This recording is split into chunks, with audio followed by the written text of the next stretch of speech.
Welcome back to All This Math. This is Professor Parker, and now we're doing some more Praxis math prep, or math praxis prep, however you want to call it. This problem right here that I have written on the board is number 41 from the diagnostic test that our group was working on in their diagnostic test for their Praxis prep. So I'm going to go over this problem and kind of really explain step by step in a detailed manner, like how to go about doing this problem, all right? Because this problem involves exponents, it involves negative exponents, it involves fractions, it involves multiplication, it involves some division, and I'm gonna break it all down. All right, so one of the things that we first should do is just read the problem. Just read it, because like I always say, math is a language, so we gotta know the language. So we gotta know how to read the problem. So we have negative 2 to the third power times 4 to the negative 2 power, all divided by negative 4 to the second power times 2 to the negative third power. All right, one thing you want to keep in mind is that you can't use an exponent unless it's a positive exponent. So these negative exponents, these two right here, we can't use them immediately. We can convert them to positive and then we can use them. But initially, when they're negative, we can't use them. You can't do nothing with a negative exponent, all right? Except for apply the negative exponent rule and convert it into a positive exponent, which I will show you how to do.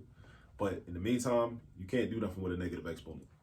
We can do something with this exponent and with this exponent, and I'm gonna show you what you do. Because think about it. What does negative 2 to the third power really mean? Again, math is a language, right? What does this mean when you see this? Just like if you see a word in the English language written on a page, what does that word mean? What is the author trying to communicate to you? In this problem, what are you being communicated? What is being communicated to you? Negative 2 to the third power. That means we're doing negative 2 times itself 2 more times. Meaning we're creating a multiplication statement that has negative 2 in it 3 times. Not 4 times, not 2 times, but 3 times. That's what the exponent indicates. So what we're doing is, and don't feel bad about counting with your fingers. I count with my fingers all the time. Negative 2 times negative 2 times negative 2. That's 3 negative 2s. That's not the same thing as negative 2 times 3. We're not multiplying negative 2 by 3. We're multiplying negative 2 by itself and then by itself again. All right? So what's negative 2 times negative 2? Positive 4. Because remember, a negative times a negative always equals a positive. Negative 2 times negative 2 is positive 4. Then that positive 4 times the third negative 2 is negative 8. So that means that negative 2 to the third power can be simplified to negative 8. So I'm going to write my equal sign, and this is going to become negative 8. All right? Now, like I said, we can't do nothing with this 4 to the negative 2 power. Not yet, because we can't do nothing with a negative exponent.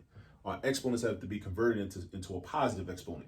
I'm going to show you how to do that in a second. But we got to do this thing one step at a time. All right? Now, down here, we can use this exponent because it's positive, so positive 2. Negative 4 to the second power means that we're doing negative 4 times negative 4, which is positive 16. Positive 16. It's not positive 8. Right? We're not doing negative 4 times 2. It's not negative 8. It's negative 4 times negative 4. We have to understand the language of math and what an exponent actually means. An exponent means that when I create a multiplication statement, the exponent tells me or indicates to me how many times that base or the big number is going to be in that multiplication statement.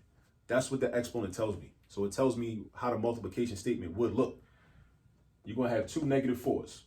That's what this means. Just like up here, we had 3 negative 2s. When we multiply them 3 together, we end up with negative 8. So now here, negative 4 times negative 4, positive 16. So this is going to become positive 16. And then we got times 2 to the negative third power. Now, right here is a couple things we could do to change these negative exponents to positive exponents. All right? One thing you can't do is you can't do 4 divided by 2. Somebody might look at this and try to do that. You can't do that. Why can't you do that? In case you're wondering, that's a good question, because that violates the order of operations. In math, just like math being a language, math has a code. There's rules to this. You can't just do whatever you feel like doing. You got to stick to the code. You got to follow the rules. You can't violate order of operations.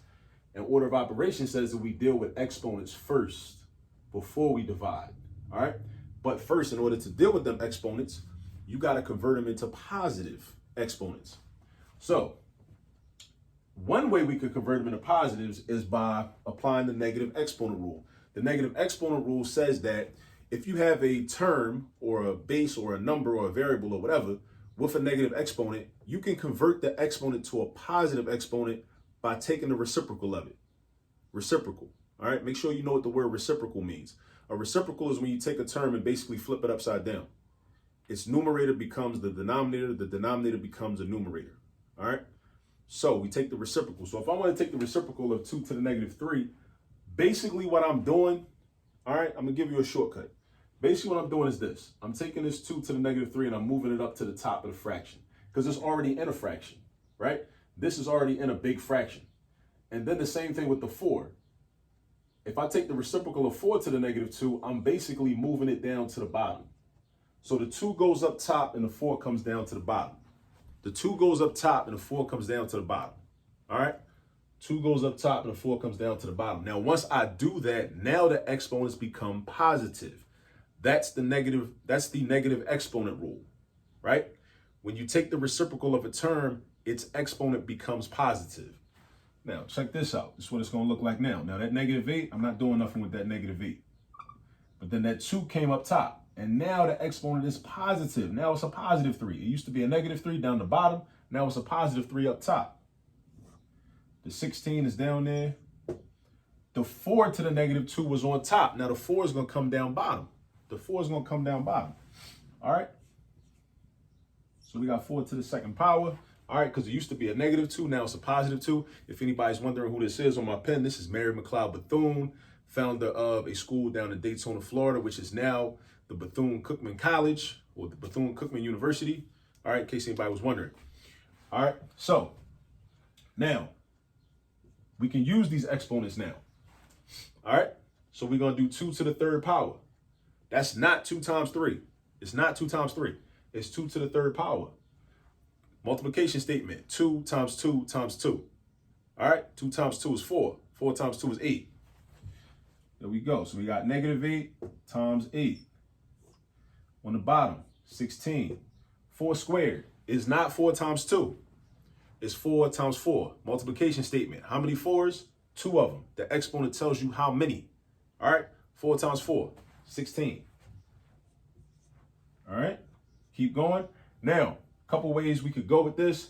I'm gonna just do some multiplication. Negative 8 times 8, negative 64. 16 times 16, 256. That's 16 squared. Perfect squares, right? Now, I can simplify this because 64 is a factor of 64. 64 is also a factor of 256. 64 times 1 is 64. 64 times 4 is 256. So therefore, 64 divided by 64 is 1. 256 divided by 64 is 4. What I'm basically trying to say is 64 is the greatest common factor of these two numbers. So if I want to reduce a fraction, you divide each number, the numerator and the denominator, by the greatest common factor. The greatest common factor is 64. Negative 64 divided by 64 is going to be negative 1. 256 divided by 64 is going to be 4. So our final answer is going to be negative 1/4. Negative 1/4. Now let me check to see if that's one of the answer choices. And yes, it is. That was B. Negative 1/4. All right. So again, we did a lot in here. I talked about a lot. I talked about the negative exponent rule. I talked about what an exponent actually is and what it instructs us to do. I talked about how to reduce fractions by using the greatest common factor and also some things to look out for. All right. So if you still have questions about this process and this problem, just go ahead, rewind the video, just watch it again. You know what I'm saying? And I'll see you in the next video.